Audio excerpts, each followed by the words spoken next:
அஸ்ஸலாமு அலைக்கும் வரஹ்மத்துல்லாஹி வபரகாத்துஹு.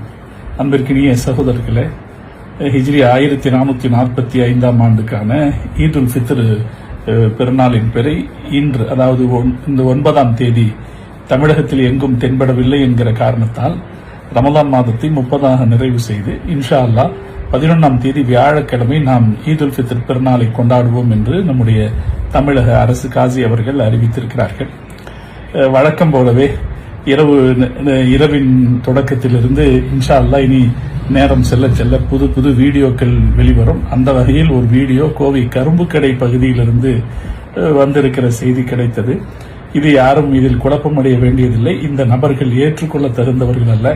கோயமுத்தூர் மக்களே இவர்களை ஏற்றுக்கொள்ள மாட்டார்கள். கரும்பு கடையில் இருப்பவர்களை கூட இவர்களை ஏற்றுக்கொள்ள மாட்டார்கள். ஏனென்றால் இவர்கள் ஒரு பள்ளிவாசல் வைத்திருக்கிறார். இந்த பள்ளிவாசல் இவர்கள் எந்த ஜமாத்துக்கும் சாராதது என்று வைத்திருக்கிற ஒரு பள்ளிவாசல். அது தங்களுக்கு ஒரு தனி இஸ்லாமாக நினைத்துக் கொண்டிருப்பவர்கள். இதில் இருக்கிற ஒரு பணக்காரர், அவர் தன்னை நபி என்று சொல்லிக் கொள்ளவில்லை, அவ்வளவுதான்.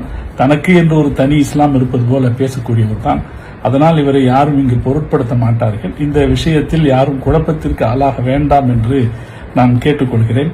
தொடர்ந்து பலரும் தொலைபேசியில் தொடர்பு கொள்வதன் காரணத்தினாலே நான் இதை ஒரு வீடியோவாக பதிவு செய்வது பொருத்தம் என்கிற காரணத்தால் பதிவு செய்திருக்கிறேன். இது போன்ற எந்த குழப்பத்திற்கும் நாம் ஆளாக வேண்டாம். நம்முடைய காசியார் அவர்களுக்கு மிக சரியான தெளிவுகள் கிடைக்கிற போது அதற்கேற்ற அறிவிப்பை அவர்கள் வெளியிடுவார்கள். இத்தகைய குழப்பவாதிகளுக்கு எப்போதும் நாம் எந்த வகையிலும் இடம் கொடுத்து விட வேண்டாம் என்று நான் கேட்டுக்கொள்கிறேன்.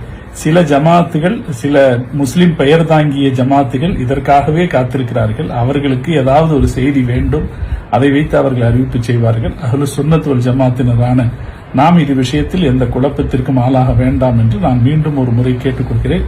இன்ஷா அல்லாஹ் நமது பெருநாளை நாம் நிச்சயமான வகையில் உரிய வழியில் சந்தோஷமாக நாம் இன்ஷா அல்லாஹ் வியாழக்கிழமை இந்த பெருநாளை நாம் சிறப்பாக கொண்டாடுவோம். அல்லாஹ் தௌஃபீக் செய்தல் புரிவானாக. அஸ்ஸலாமு அலைக்கும் வரஹ்மத்துல்லாஹி வபரகாத்துஹு.